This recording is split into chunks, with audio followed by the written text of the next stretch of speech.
Hey, everybody out there in social Hey, media awesome. land and YouTube land. Thank you so much for coming with us. Our meeting us here on YouTube today for our handpan class and interview with special guest Lynda Yeah. Arnold. It's going to be a super awesome. We Lynda is the have. person. I can't Oh, there wait we to go. get her online. All right. So first of all, if you haven't clicked on the subscribe button over here yet, below the screen, as you're looking at it, it's like a red subscribe button.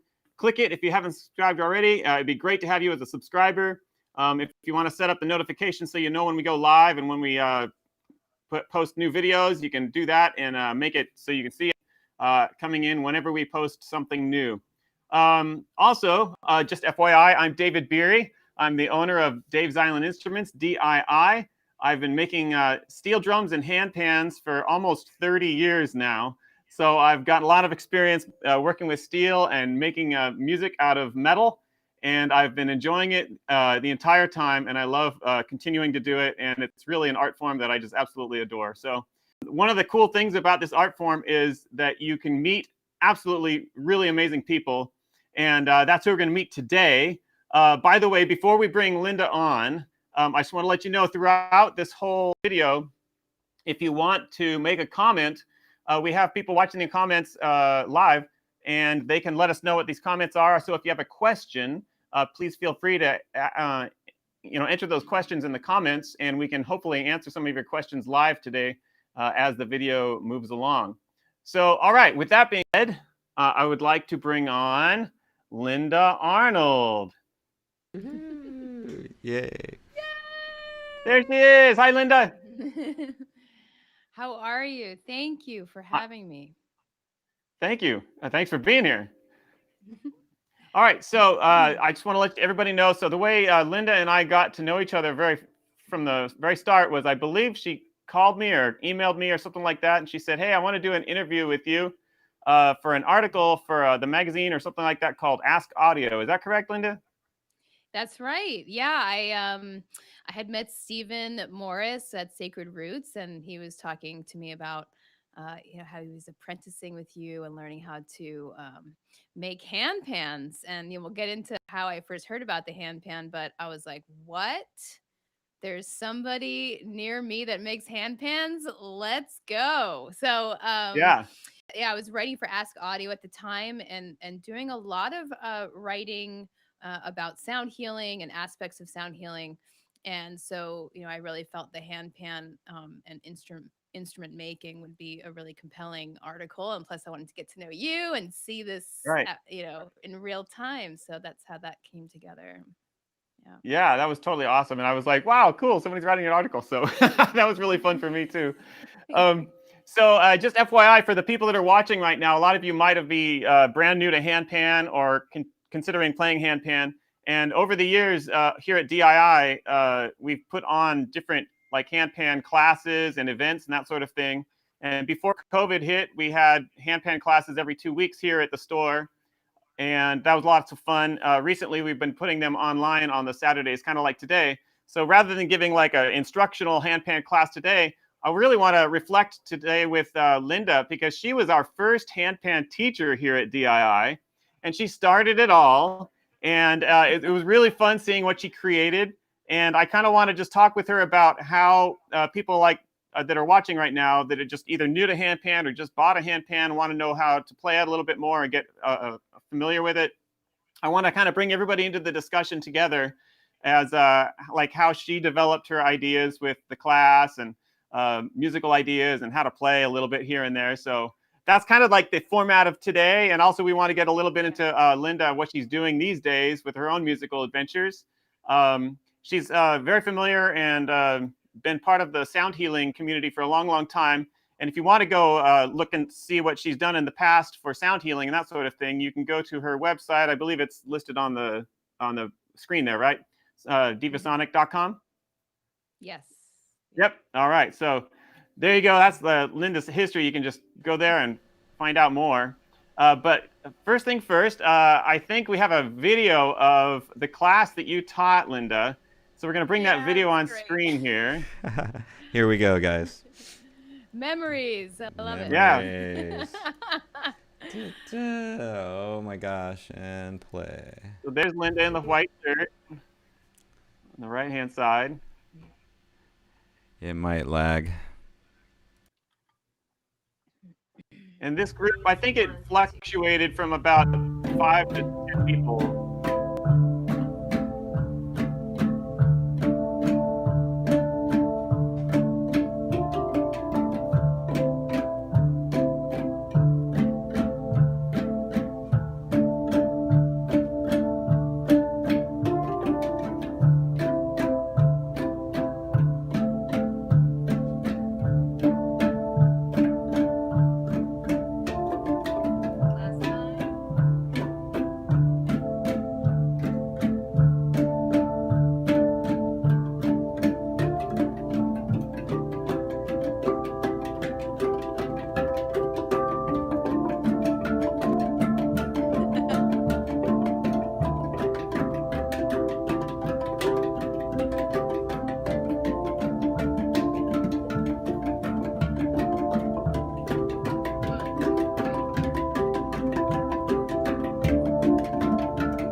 Nice. Yay! Yeah. Woo. That was like, it's my Brings hit, back memories. you know?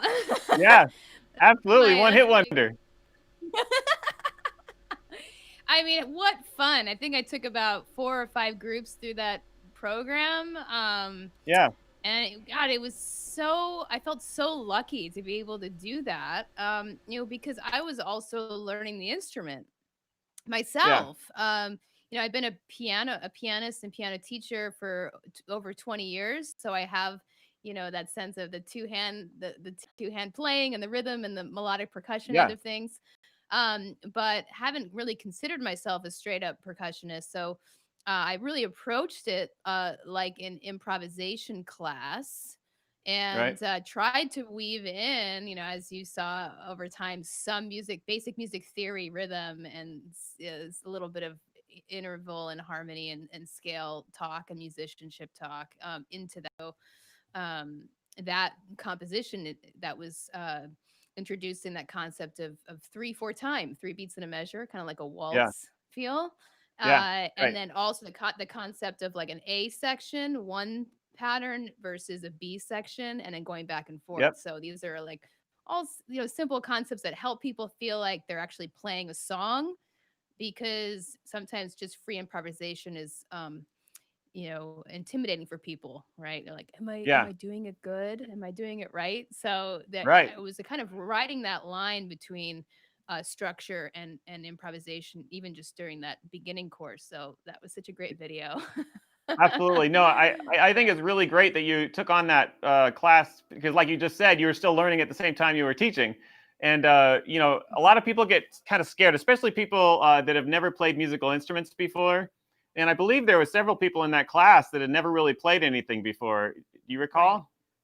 Yeah. Yes. And so a lot of they kind of are really worried that they're going to make a mistake or that sort of thing. And so I think you did a really brilliant job of just keeping them in the class and not letting them get too scared. And they were very successful and super happy. Every time they would show up for class, they were just all grins, you know? Oh, it was so cool, and I met the Yeah. coolest people through there. I mean, this instrument, this handpan, is created such a cult like feel in the community. Yeah. It's like a new instrument relatively to most instruments we know about, and so it's like, what is it? People came in because they were hyped, and ready to listen and learn, and that's what you want from your students. You want them to Yeah. show up excited and ready to dig in. So, yeah, I Right. mean, great. So for all of the newbies that are out there maybe watching right now that are interested in learning more or maybe just got one, bring them into the conversation a little bit. Like, how did you help people get the sound? Like a lot of people get concerned about how do I make that sound? How do I touch the instrument and get that initial sound, just make it sound good?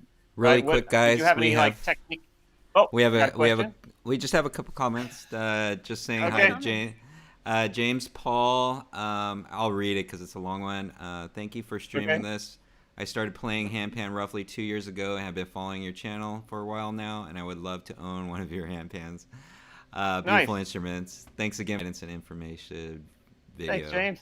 Memphis, Tennessee. We also have Maria saying hi from Dana Point. So Yay. Awesome. Hey, Yay. Marie. Yeah, I think you came in recently. So Hi, thanks for Marie. joining us.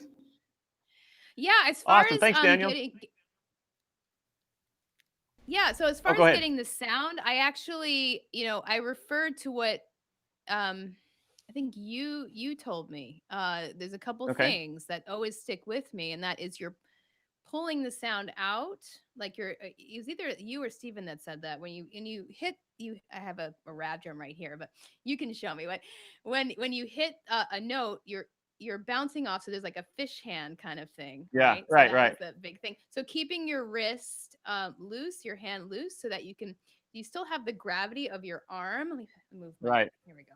Still have the gravity of your arm, but you're keeping your hands kind of like this, fish hands, and then Yeah. you're Yeah. pulling the sound out, because the main Right. thing that happens to people is that they stay on the surface too long, and then they get that kind of muted sound, not that nice ringing sound that makes it like Right. bloom, the sound bloom. Yeah.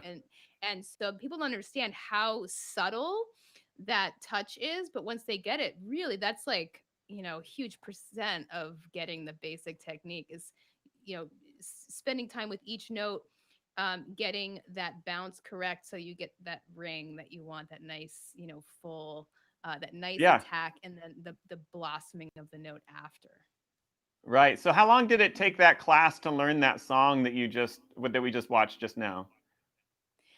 How many weeks was it? Was it like a 6 week class or so? It might have been 6 weeks. Um, That sounds about right. But it might have yeah, I, been I maybe think, over 2 or 3 months or something. I don't know. honestly, that was something we started in the middle of the class, that particular song, because I was doing something in 4/4. We're doing 4/4 time first, Yeah. we would transition into 3/4. And so by that time, people were ready for some sort of song, and it took a couple classes, I would say, just Yeah. to get but people were really ready to dive into that, and it was easy to follow. It wasn't too complicated, um, Right. and it brought together I always everything we I learned.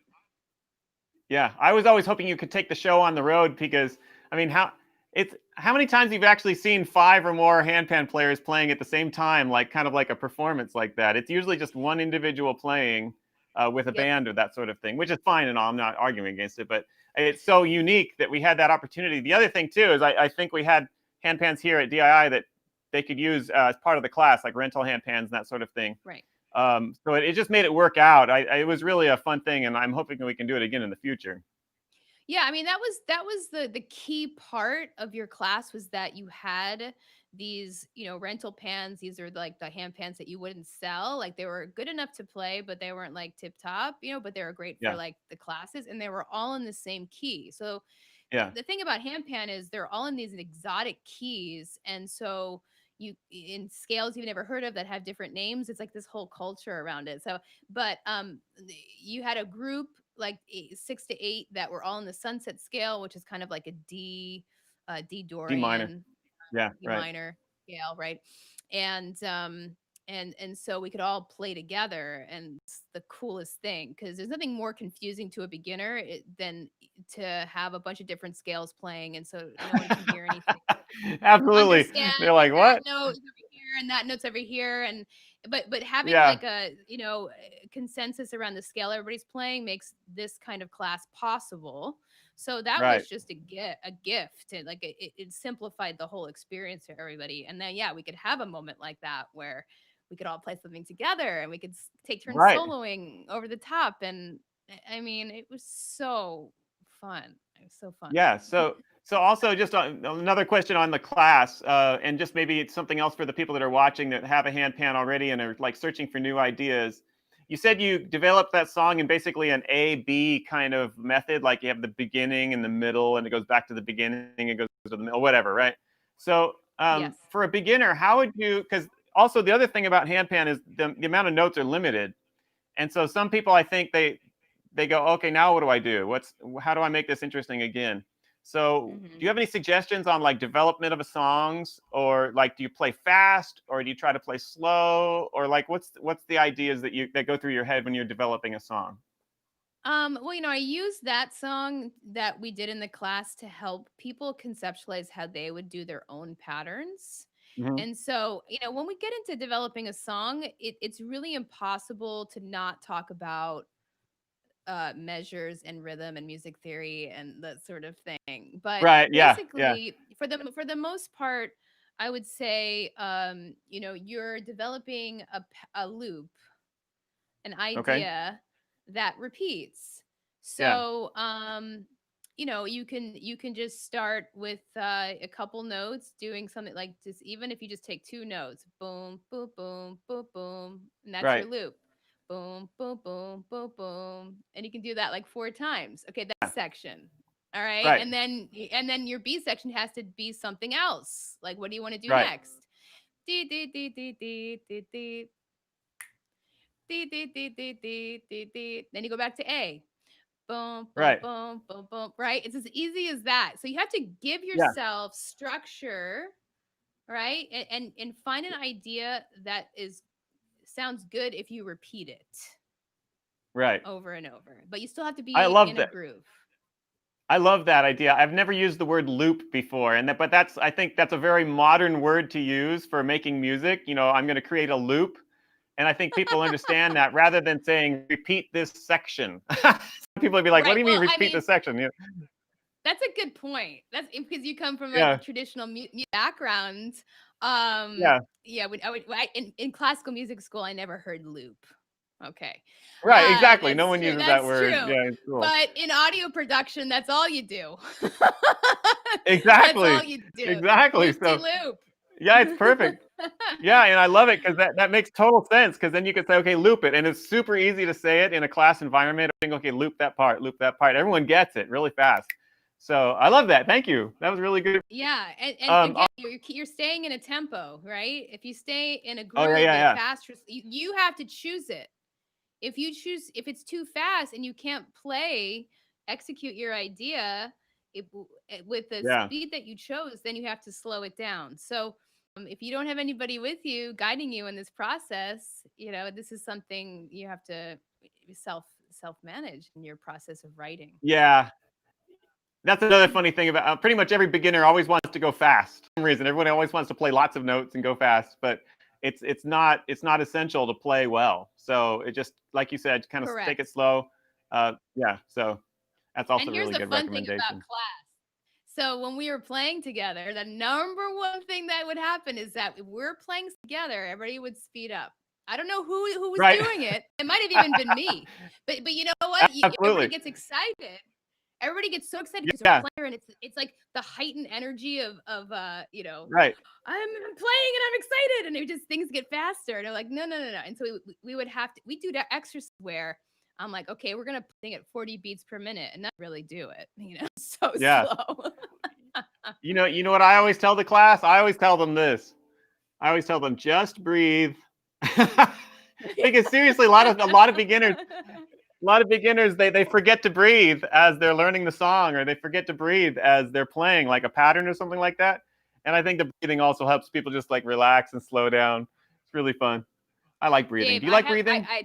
well, yeah. I mean, with the sound healing work for one thing, but I have to tell you, when I was 9 years old and going to my piano lessons, I had this teacher. He was an old man. I was like scared of him half the time. It was really intense, but like there was time when I would like go into play my song, and I would like hold my breath, and I'd play, and then I'd let my breath out when I'm done. And as the pieces got longer, that was kind of impossible. So he would just tell me, he's like, you have to breathe when you're playing. Like, I was like, oh, because I was Yeah. so freaked out. All right, we got a question. The anxiety around playing is like, part of it, right? Getting past Right. that fear. Yeah, absolutely. We have a quick that question. threshold. Sure.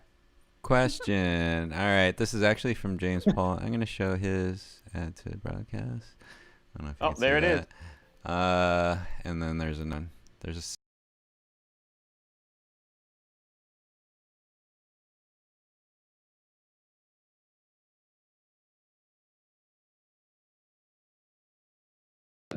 Okay, that was too fast. I couldn't read it. Yeah. Okay. I'm reading it off.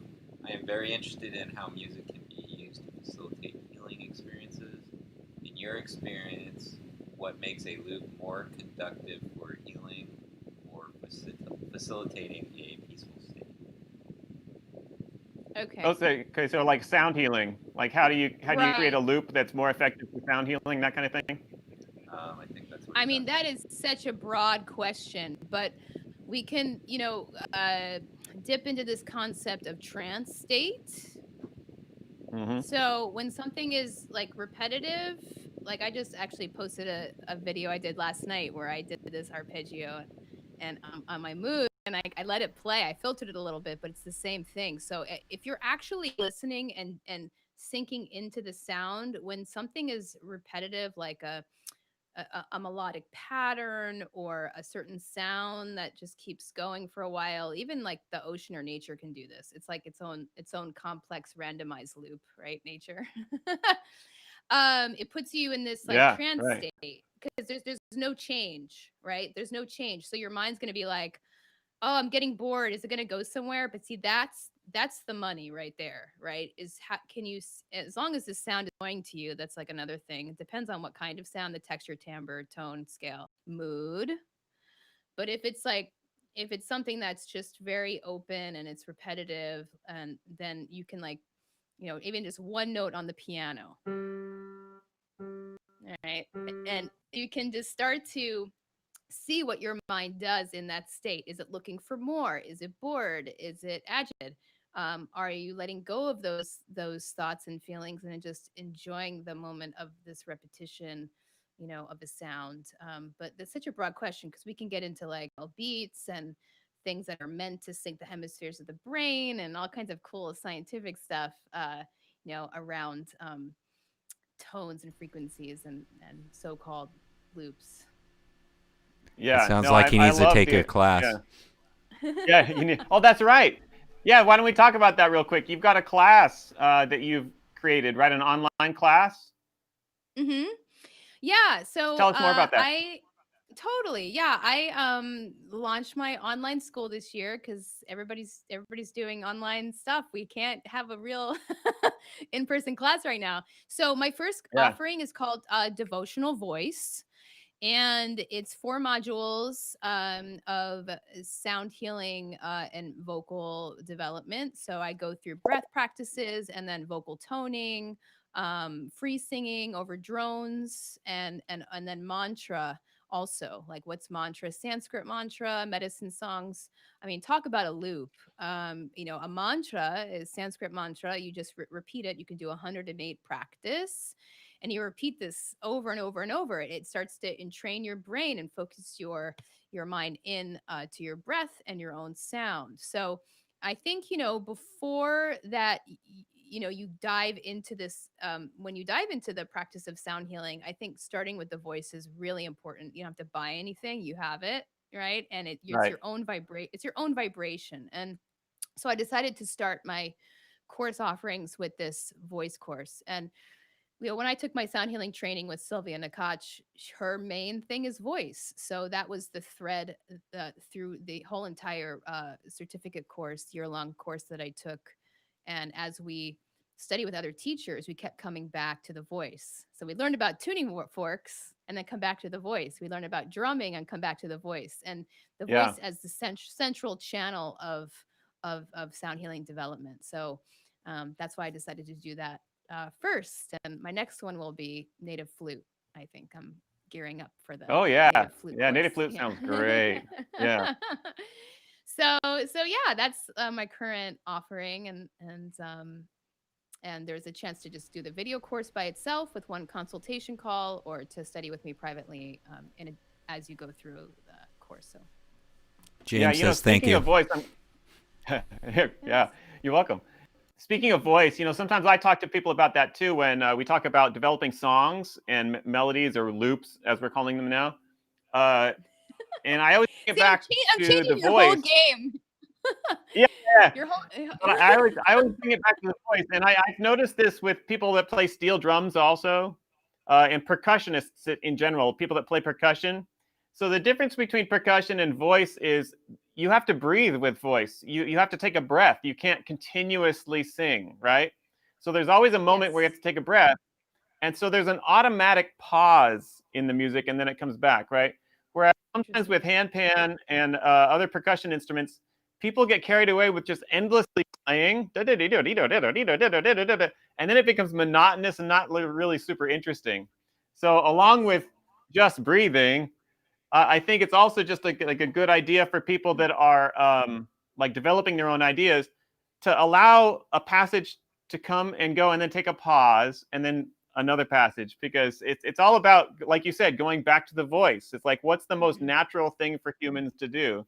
It's to sing, because that's our personal instrument, right? Yes. So anyway, yes. thank you for bringing that up. I think it's a fascinating subject. Yeah. We're not taught to love our voice if it doesn't sound good, or it's in tune, Right. we're not American Idol level. And that's, these types of courses, the devotional voice course, and those that are more geared towards sound healing, are meant for people that have these blocks. How many times have I heard my throat chakras blocked? I would be rich.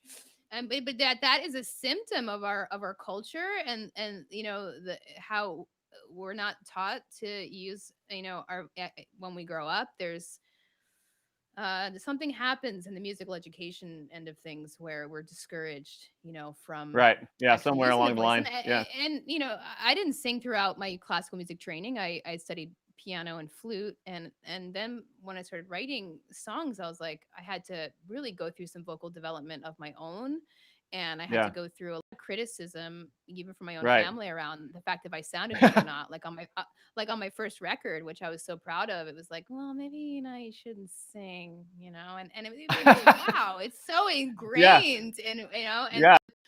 but devotional singing is really about using the voice as a healing frequency, as it's a different approach. And but I tell you what, through my training in this way, my voice got even better, more expansive. I felt more connected to it, and to what my Yeah. own sound is. And then going back to the silence thing, oh my gosh, I mean, that is so important. Like, you got to put some rests in there. And Right. because the Yeah. first day of music school, they asked the question, like, what is, and I'm like, oh my god, what? Like, music is everything. Right. Yeah. But Yeah. it's, we learn it's organized sound and silence. So silence is part of that. It's just not in the Right. beginning before you start playing, and then the end when you end. There Yeah. is very intentional pauses in your playing are so incredible. So like, for people that love handpan on this, because you have your handpan community here tuning in, listen to some master handpan players like what's his name, Adrian Oh yeah, Adrian. Portia, Yep. and people that like they'll like listen. Maybe there's mostly playing going on, but then there'll be parts where like there's something that happens and then a pause. There's nothing, and Yeah. then something that happens, and we talk about those pauses in sound healing. Those pauses, that silence, as where all the integration happens. So we're taking in the sound information, and then there's a pause, and there's a space, and there's so much happens in there. It's so loaded. It's even more loaded than the actual sound making. Yeah. And so, Yeah. the more No, that we I can tune totally into agree. that. Whenever you hear like the great performers perform music, frequently, there's a pause at some point, and you're just on the edge of your seat, like waiting for them to play the next note or whatever it is. And they have a magical way of using that pause in a way that builds anticipation and excitement. And then when it's given to you, you're like, oh my gosh, that was just the most gorgeous thing I've ever heard, So yeah, the Yes. pauses are just absolutely amazing. Something about them. Mm-hmm. Yes. Yes. Daniel, did I hear your voice? No. No, Okay. no, you didn't. Now we're having a pause, Awesome. which is beautiful. Awesome. Okay, so Lynda, so real quick, so we talked about getting started on Handpan. We talked about how you were teaching classes and developing ideas for music. I know that you have your group Sonic Devas, right? And I know that Yes. you've incorporated Handpan with that group to some degree. And I just kind of wanted to get your idea on how you incorporate Handpan into the professional medium, and like how your creative ideas move along from that point of view. Sure. Yeah, I think first, I just talk about how that Sonic Devas. Oh my gosh, that was like our first show. St. John's Cathedral in LA 2 years ago, Yeah. and it was like the best night of my life, honestly. Like I worked Right. 3 months to put that together. I was really on the edge of myself, and I got these incredible women who all leaders, like, and they specialize in different instruments, and then bringing them together and creating the ensemble. So Handpan has definitely been a part of that. In my own sound healings, I use the handpan, or as right now I have a Rav drum, which is a hybrid tongue Yeah. handpan instrument. Like I'll show you guys a little bit later. Yeah. I'll use it at the end of the meditation. I feel like it's, people will use it in different parts, but I use so many instruments in what I do. Like I have a gong, I have a couple crystal bowls, Tibetan bowls, flute, and chimes, and I just go from one thing to the other and create a journey. And so Yeah. the handpan to me is a very reflective, comforting landing. Mhm. It has melody, has rhythm, and so it's a wonderful way to just bring people back into awareness and to end the meditation. Sometimes I'll even guide people out of the meditation when I'm playing it. So Yeah. from that standpoint with Sonic Devas, it's a little more complicated because it's hard to mic them. Okay. They're a little bit quieter, and in the context of like a sound healing orchestra like Sonic Devas is, when we already have 20 mics up there, Right. um, it's hard to make that like rise over everything else. So that's the first Yeah. issue. So then what I wound up doing the few times we had the handpan was making it a duet moment. Oh yeah. So Okay. for example, like when Shireen came and played, I played flute with her, and it was like towards the end before the last mantra, and it was like just wonderful duet. And I did the same thing with my friend Karen Brule. She played the handpan and I played flute, and both times it wasn't loud enough to my taste. Interesting. It's so Wow. tough. I have a great Yeah. engineer I work with, but the thing is, like, there's feedback issues, and you're in the church, Right. and there's reverberation and stuff. So, there's just a lot for him to do, and so like sometimes the Yeah. details, it would just take a little bit more to kind of get, and think No, absolutely. Shireen had brought her condenser mic. And Right. sometimes in that context, it's actually not a good idea because they're way more Right. sensitive, and they cause problems with the other mics around it. So it's better just to go with a dynamic mic. You can crank that Right. up and do some rough EQ on it just to get the the rumble out of the sound. Yeah. So, artistic. The other thing about the handpan in the context of an ensemble is like it's key specific. So there's only so many things that can play with the handpan, Right. like, Okay. Yeah. and then there's the tuning. So 432 versus 440, and in Sonic Davis, we have a mixed tuning ensemble going on because some people have Okay. hard tuned 432 things like crystal bowls, Yeah. and then people bring their handpan and it's hard tuned. We can't retune it. So those are Wow. some of You the just considerations. I had several questions for you, and you put them all into one statement. I was like, wait, what? So one of the frequent That's right. I questions was people prepared. have. Yeah, one of the frequent questions people have about handpans also is like, how do you mic them? How do you use microphones with handpans? And you just basically explained that, especially in a live situation. You suggested like a condenser mic, which picks up pretty much everything around you, but it's very sensitive. It can cause a lot of feedback, right? So you were just suggesting a dynamic mic, In a right. which is more like a Right, vocal exactly. mic, right? Yeah. Well, I mean, dynamic mics like 57s and 58s, they're great for anything. Like if Yeah. you're Yeah. in a and I'm more talking about live performance right Right. now. I'm not Exactly. talking Yeah. about studio. When you're in a studio and you have the control room and you got like the acoustic treatment and you're the only thing in the room, get the best mic you can get. Get that Yeah. $5,000 Exactly. Neumann, M1, Yeah. which I wish I could buy right now, and then Yeah. you can get so much detail. Yeah. But in a live setting, especially with so many mics and different instruments on stage that are all so subtle, like, yeah, I didn't know what I was getting myself into, but Right. it's Right. like And then it's my and it's my passion. So. yeah, totally. And then it's interesting you brought the 440 versus 432 subject, and just right before we started this video, I thought, oh yeah, I wanted to ask you a question, so I put it on my little notation board over here. And so then you started talking about that too. So a lot of handpan people, they see all the videos, and sometimes they see the 432 hertz stuff on different videos, and then they have questions like, Dave, what's the difference between this and that? So what's your observation with 432 and how you've either experienced it or how you've used it to your benefit or not? Sure. I mean, that's been like a whole other journey. I roll my eyes a little bit because, I wrote for Ask Audio about it and I got creamed, by all like the scientific theorists. Like they're just Okay. they're like, that's not true. It's not for healing. It's just another tuning, and all this stuff. Yeah. And so I've had a great time exploring it, and there's a sect of people out there that swear by it. There's people that have Right. been healed by listening to 432 hertz music versus 440 and can really feel and hear a difference.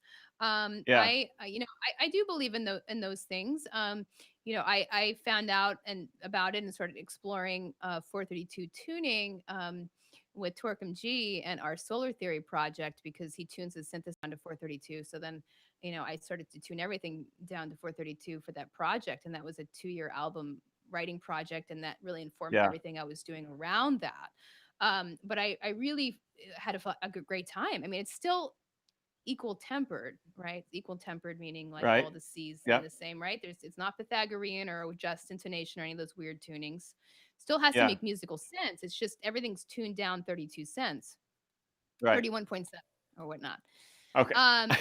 So basically, you have I have my Shrutis now with in my drone box, and I have a couple crystal bowls, and those are hard tuned. So then if I play those things, everything else I'm doing has to be tuned down because it's Yeah. not easy to retune those things. So then and then all the sound healers around me, like some of the girls in Devas, or they bought 430. They have a whole set of 432 hertz crystal bowls, and I asked my harpist to tune down to 432, and it wasn't. Her Oh, harp wow. didn't like it at first. She had Right. she was tuning right up until showtime. And Yeah, so some exactly. instruments That's a lot of strings to don't tune. like it, and so I Right. think I think in terms of Sonic Devas, to me as like a musical director and composer, like it's just become a little bit annoying because we have Yeah, a little to burdensome kind of little. we have to,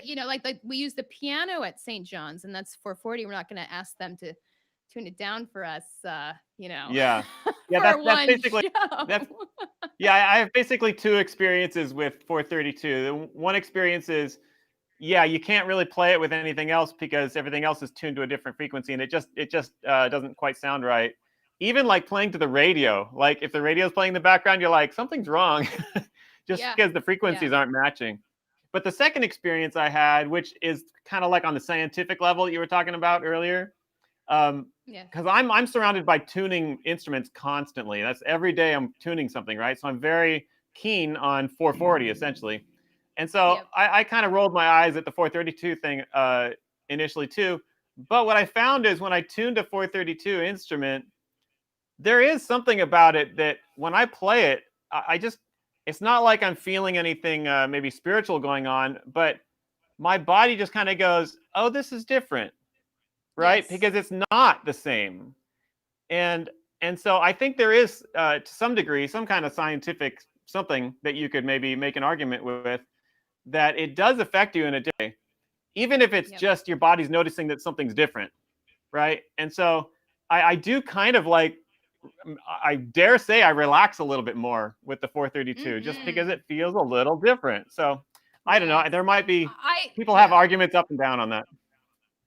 I love your explanation, because let's have it be just as simple as that. Let's not try to, create all these layers and bring in science that's not there and not research that hasn't been done yet, but really deal with, how does it make you feel different? Do you notice a difference in your body? Like, let's just start there, because a lot of people do, and because we're used to hearing everything at 440, so something's tuned up, then our whole nervous system is tuned at that frequency. We listen to music in that tuning, and we're used to it. But when we change that ever so subtly, examining the difference in how we feel, that's a really fascinating thing. And it's just a simple thing like that. It's really weird. And we did with Torquem, we did a comparison once. So I did an article for Ask Audio. The same article, it was like their most viewed article, and not all a good thing, because it was so controversial. It was basically like it was attack dogs out everywhere. And of course. We did a comparison just with like a synthesizer composition that he did, where we recorded it at 444 and at 440 and then at 432, and then we put those examples up there, and so people could hear the difference. Now, it was composed at 432, so I think if we, composing at the frequency you desire also affects that frequency.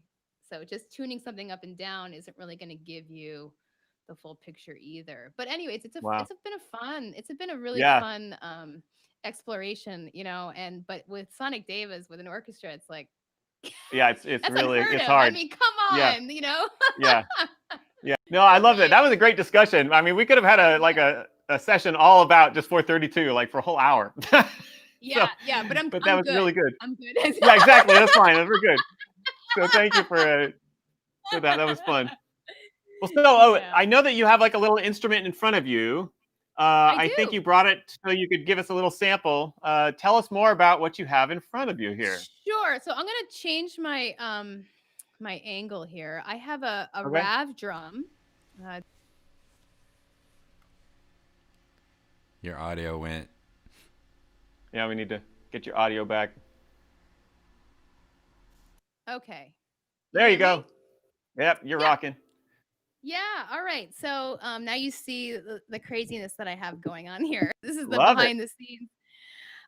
Okay, so I have a Rav Vast drum right now. This is like they call it the B Celtic scale. It has like a double low note, so it's interesting. It's B, but the middle note's A. Oh, let me. You guys hear that? Yeah. Okay, and then there's a B down here. Dave, you can kind of have an echo, so. So I've been having a lot of fun exploring with the Devas. So it's the size. It's more the size of a handpan, but then it has the tongue aspect, the tongue rather than the dimple of the handpan. So there's a couple ways that I like to play this. I have mallets, these 2 rubber mallets, and so that's fun.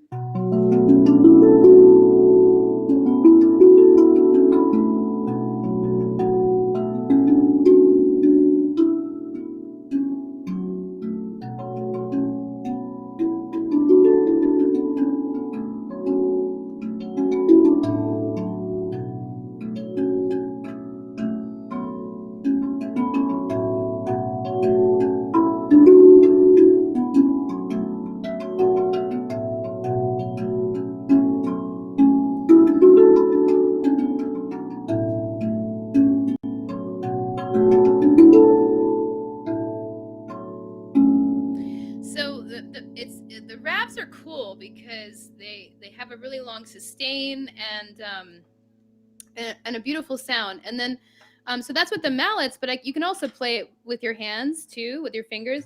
Yep. So that way you get more of the attack.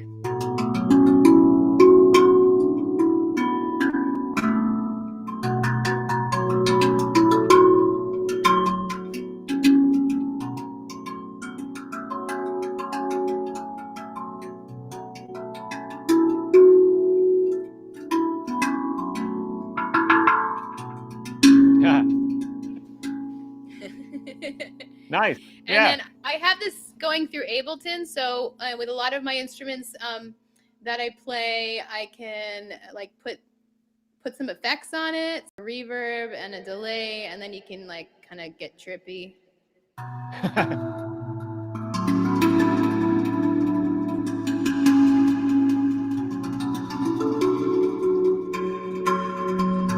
Oh, absolutely. Wow, that's super dreamy. And that's why I feel like it's a great thing, to end the sound healing with, because it's kind of I don't know. There's something about the sound that like brings people home. It's like it's like a pillow. It's like a warm blanket. Right. Yeah, it's uplifting somehow. Yeah. Mm-hmm. You could do the same thing with those effects. Like if you had a handpan, and by the way, the Rav drum came second, like handpan first, right? And then people were learning how to make handpans in different ways, and that Rav drum is kind of like a second level, kind of just a different kind of a handpan. But you can play it with your fingers in the exact same way, and it has a similar sound but different. But you can put those same kind of effects on a handpan, right, and make the handpan sound really dreamy like that. Oh, absolutely. Yeah, I mean, you can put effects on anything. Oh, sure. Right. Yeah, I mean, that's part of the fun too. Is like you can change a sound with effects and just make it more your own. Yeah, absolutely. But yeah, I mean, just the history of what, even 5 or 6 years ago, there still weren't a lot of makers. Right. And people that were making, that's why like finding you was such a miracle, because at that time there still weren't a lot of people crafting. Right. And it was just like the pan art. They invented the drum, the hung, and then there was the hang, and then there was like the halo up in Minnesota. Those guys, and you had to like submit to a lottery to get one, and there was like thousands of people submitting for one handpan. I'm like, this is impossible. And it was around that time, when I met Steven and met you, and I was like, ha, yes, score.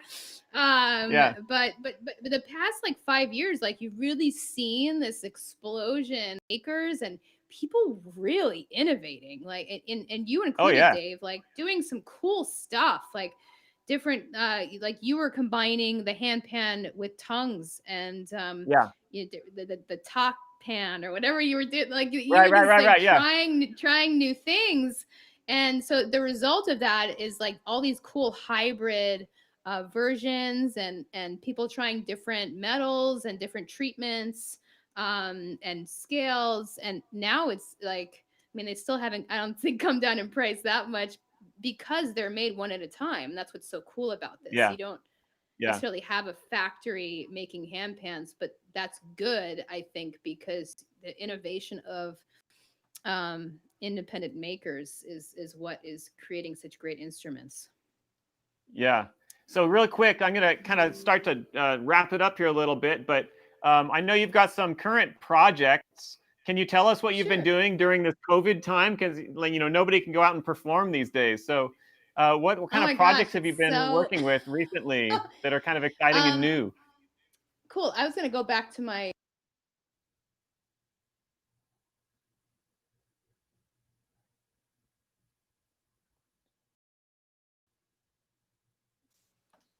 Okay. Okay, I think you hear me now. Okay, there we go. Yep. You're Yay! on. Okay, so this year, it's been tough. I mean, I love performing and I love being in front of people. But I've been doing a number of live streams. I've been doing, I did the video course and launched this online school that I'm developing. So that's been amazing.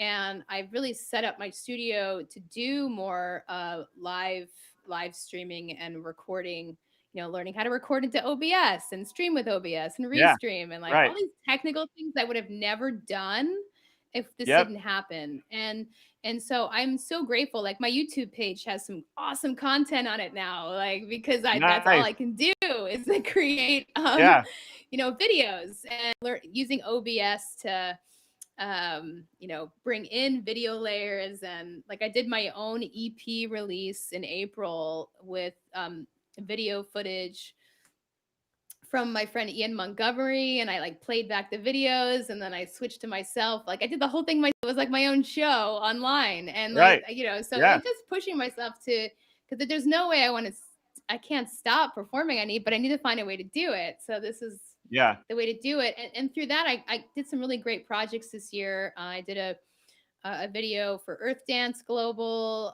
their Prayer for Peace. And I worked with my friend Michael Strauss on visuals, and that was awesome experience. And just launching the school and teaching Zoom classes and things like that, and doing the best I can. I have been doing some private sessions, out and about, private groups and things like that. Yeah.